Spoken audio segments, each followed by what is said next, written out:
예수님이 요단강에서 세례를 받으시고 또 광야에서 시험을 또 받으시고 갈릴리에서 복음을 전파하는 사역을 하시는데요. 갈릴리를 이 해변으로 지나가시다가 고기를 잡고 있던 베드로, 안드레, 요한, 야고보를 제자들로 부르셨어요. 그리고 난 다음에 이제 가버나움이라는 지역에서 사역을 하시는데 세 번의 치유 사건이 있습니다. 마가복음 1장 이야기를 먼저 하고 있는 거예요. 첫 번째는 가버나움 회당에서 더러운 귀신 들린 사람을 고치고, 두 번째는 가버나움에서 살고 있는 베드로의 장모가 열병에 걸렸잖아요. 치유를 해요. 세 번째는 베드로 그 장모 집에 가까운 곳에서 많은 병자와 또 귀신 들린 사람들을 고치는 사건을 우리에게 들려주고 있습니다.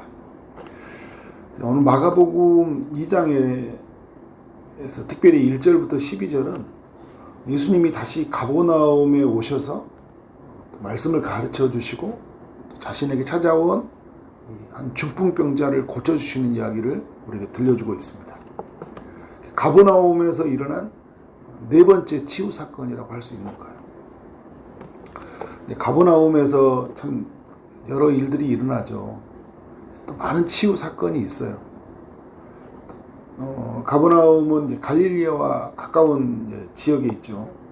이곳에서 이제 베드로, 안드레 이런 제자들이 이제 고향은 아닌데, 이들은 이제 벳세다가 고향이지만 그 어린 시절 이곳에서 보냈어요. 베드로 같은 경우에는 자기 아내가 또 이 가버나움에 있는 거 보면 그 가버나움 지역에서 어린 시절 보내고 또 결혼하고 그랬던 것 같아요. 마태라는 제자가 있죠. 세리로 일했던 곳, 이곳이 바로 이제 가버나움입니다. 마가복음 1장에 나온 이제 병자들은요, 그러니까 가버나움에서 치유를 받은 이 병자들은 병자들이 직접 예수님에게 와서 치유를 받은 거예요. 병자들의 믿음이죠. 근데 마가복음 2장은 4명의 친구들이 중풍병자를 예수님에게 데리고 와서 치유받은 이야기. 이건 친구들의 믿음이에요. 여러분, 우리도 그렇잖아요. 우리가 아프고 힘들면 우리가 하나님 앞에 나아가야 돼요. 그런데 때로는 우리가 너무 아프고 움직일 수가 없습니다. 그때 누군가가 또 하나님 앞에 나아가 또 기도하고, 그래서 어떻게 해요? 그들의 기도로 우리가 또 고침받기도 하고, 그들의 기도로 우리가 주를 만나는 그런 일들이 있죠. 우리가 이제 살아오면서 우리가 주님을 만났다라는 것은 또 누군가의 기도가 있었다라는 것을 우리가 인정하게 되잖아요. 오늘 이제 내용을 보면 참 이 친구들이 귀한 게 뭐냐면요, 예수님이 그 가버나움에 다시 들어갔다고 했잖아요. 집에 계시다는 소문이 들린지라. 누구 집이냐 했을 때 이 집이 이제 베드로 장모 집이 되지 않을까, 이렇게 학자들이 추측을 해요. 근데 거기에서 많은 사람들이 모여들었어요. 왜냐하면 이제 마가복음 1장에서 많은 사람들이 치유를 받았잖아요. 그리고 그 가르침이 놀라워요. 그래서 예수님에게 몰려들어가지고 2절에 보니까 예수님이 말씀하시니까 말씀에 귀를 기울이고 있잖아요. 그때 이 3절에 사람들이 한 중풍병자를 4사람에게 메어가지고 예수께로 왔다 이야기를 하고 있어요. 그래서 다른 성경과 연결해 보면 이 4명의 친구들이 예수님에게 왔다라는 거예요. 중풍병자라는 친구를 데리고 4명이 왔다. 그래서 5절에 이렇게 4절의 내용을 보니까 무리들 때문에 예수께 데려갈 수 없으므로 그 계신 곳에 지붕을 뚫어 구멍을 내고 중풍병자가 누운 상을 달아내렸다 이야기를 하고 있어요. 여러분, 우리는 막 너무 이렇게 쉽게 본문이 적어졌으니까 생각할 수 있지만 지붕으로 올라가는 것도 참 놀라운 일이고요. 그리고 지붕을 뚫고 내리는 것도 참 놀라운 일이에요. 어떤 마음이 있습니까, 여러분? 굉장히 절박한 마음이 있는 거죠.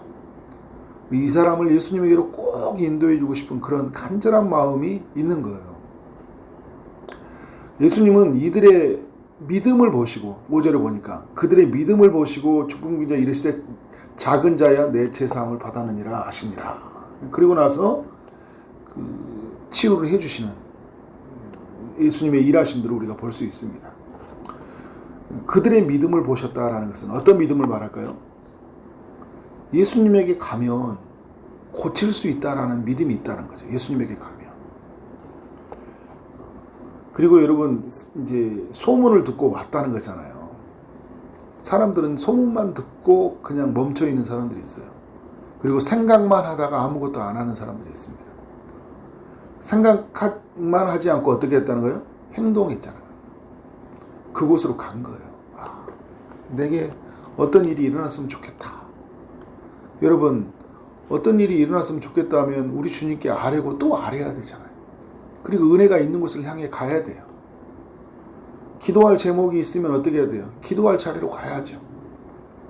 그 자리에 무릎을 꿇어야 되잖아요. 생각만 해요.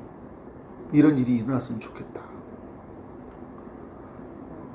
제발 여러분 어려운 일들이 생기면 계속 하나님을 바라보고 무릎을 꿇고 또 사람들에게 나아가서 기도 제목을 부탁하고 내가 아뢰를 수 없을 만큼 너무 힘들 때 있잖아요.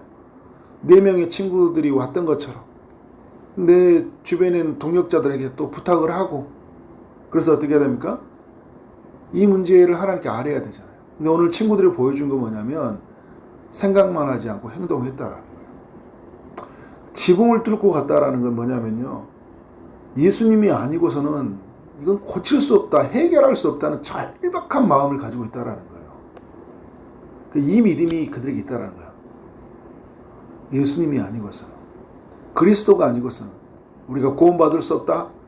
그리스도가 아니고서는 우리가 치유받을 수 없다. 그리스도가 아니고서는 이 문제를 해결할 수가 없다라는 이 절박한 믿음, 간절한 믿음이 있다라는 거죠. 그리고 여러분, 이 친구들의 마음속에 뭘 우리가 볼 수 있냐면 사랑이 있다. 이런 거잖아요, 여러분. 아픈 친구를 꼭 치유해 주고 싶은 거예요. 저렇게 살아가게 해서는 안 될 것 같아요. 저는 젊다라는 생각이 들어요. 왜냐하면 이 4명의 사람들이 막 지붕을 올라가고 지붕을 뚫고 갈 정도면 나이 든 사람들이 할 수 있을까요? 못하겠죠. 아주 젊은 것 같아요. 근데 이들에게 참 놀라운 건 뭐냐면 젊으냐 늙느냐 이걸 이야기하는 것보다 친구를 너무 사랑한다는 거예요. 이렇게 내버려둬서는 안 되겠다라는 거예요. 여러분 우리는 살면서 누군가 아픈데 그냥 그대로 내버려둘 때가 있어요. 그냥 운명에 맡겨버릴 때가 있다는 거예요. 이 사람은 아픈 팔자인가 보다. 예수 믿는 사람이 무슨 뭐 팔자 이야기를 하고 그렇게 사는지 모르겠어요. 우리의 삶을 거스리 역사하시는 하나님의 손길을 우리가 기대해야 되잖아요. 하나님의 살아계심 앞으로 그를 인도하고 역전시키는 하나님, 고치시는 하나님 앞에 데리고 가야 되잖아요. 예수님이 이 사람에게 하시는 2가지가 있어요. 어떤 일입니까? 이 중풍보행자에게 말씀하시잖아요. 작은 자야 내 제사함을 받아느니라. 영적인 치유를 하시거든요. 아픈 자에게 뭘 먼저 하시는 거예요? 죄를 치유하시고 계신 거예요. 그래서 예수님이 어떤 분인지를 보여주냐면 죄의 문제를 해결하시는 구주이심을 우리에게 보여주셔요. 그리고 죄의 문제를 해결해야지만 인간은 모든 것으로부터 자유해질 수 있다는 것을 보여주고 있습니다. 그리고 나서 어떤 일이 일어납니까? 이 사람에게 걸어서 일하게 하시는 하나님의 살아계심을 보여줘요. 10절에 보니까 인자가 땅에서 죄를 사하는 권세가 있는 줄을 너희로 알게 하려 하노라. 그러니까 예수님이 죄를 사하노라라고 말씀하셨던 거냐면 내가 죄를 사하는 권세가 있다는 것을 알게 해주신 거예요. 그리고 그러면서 그 중풍병자의 죄를 사해 주신 것이기도 하고요. 그러면서 11절에 어떻게 말하고 있어요? 내가 내게 이르노니 일어나 내 상을 가지고 집으로 가라 하시니. 육체적인 치유가 일어나는 거예요. 12절에 어떤 일을 합니까? 그가 일어난 거예요. 놀라운 거잖아요. 중풍병자가 누워서 이 사람은 중증 환자예요. 꼼짝도 할 수 없는 사람이었습니다.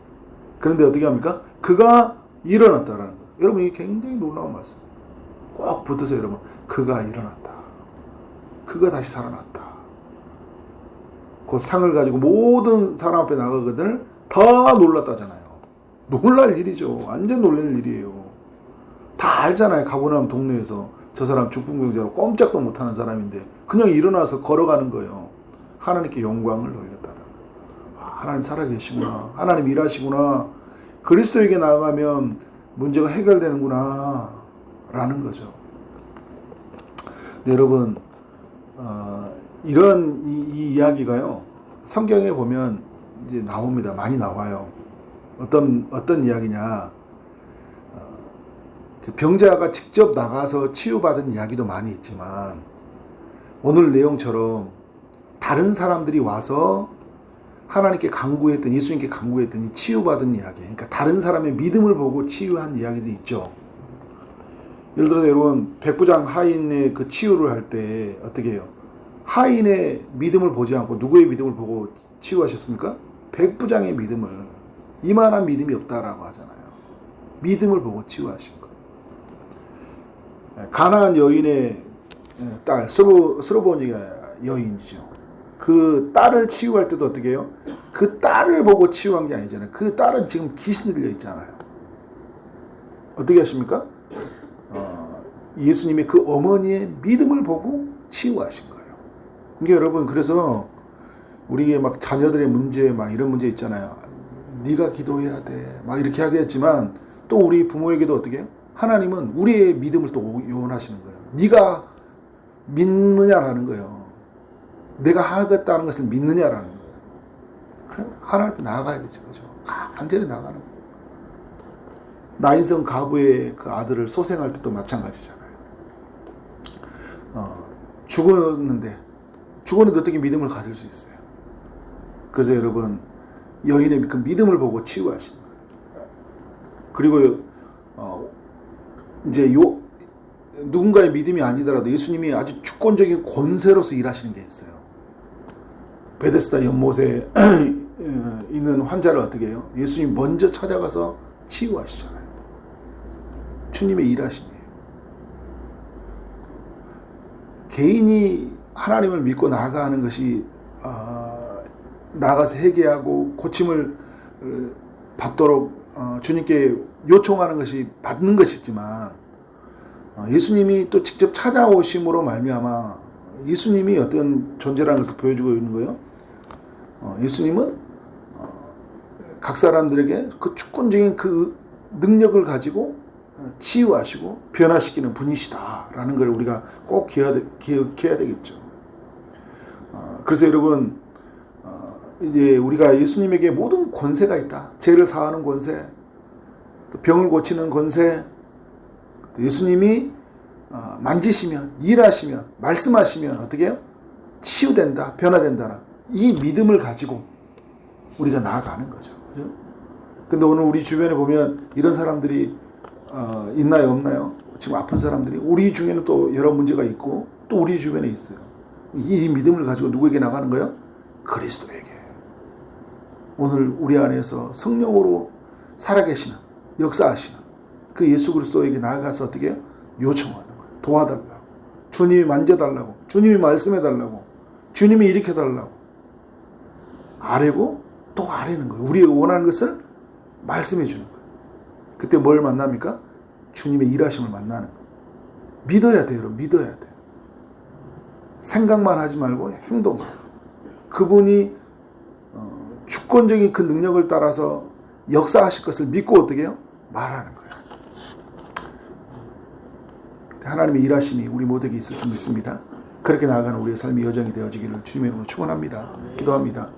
하나님 아버지, 오늘도 우리 모두에게 마가복음 2장의 이야기, 특별히 중풍병자가 치유받은 이야기를 들려주셔서 감사합니다. 주님, 우리가 아플 때 있고 또 여러 문제에 시달릴 때가 있습니다. 또 누군가가 아프거나 문제에 시달릴 때가 있습니다. 주님, 가만히 있지 않고 주님에게로 나아가는 그런 행동하는 믿음이 되게 하여 주옵소서. 생각만 하고 그런 일이 일어났으면 좋겠다라고 그렇게 고민하는 정도로 머물러 있는 것이 아니라 이 문제를 해결할 수 있는 이는 오직 그리스도밖에 없다고 하는 그런 절박함을 가지고 주님 앞에 나아가게 하여 주옵소서. 문제가 생길 때마다 주를 바라보게 하여 주시고 주 앞에 외치며 나아가는 삶이 되게 하여 주옵소서. 주님, 절박한 믿음, 정말 주님에게 나아가면 우리에게 영적인 치유가 일어날 뿐만 아니라 또 우리에게 육체적인 치유도 일어난다는 이 믿음을 가지고 나아가는 우리의 삶의 여정이 되어지기를 원합니다. 오늘도 여러 사람의 문제 또 나의 문제를 가지고 하나님 앞에 기도하며 그래서 하나님의 응답을 경험하는 하루가 되어지기를 소원하고 예수 그리스도 이름으로 기도를 싸움나이다. 아멘.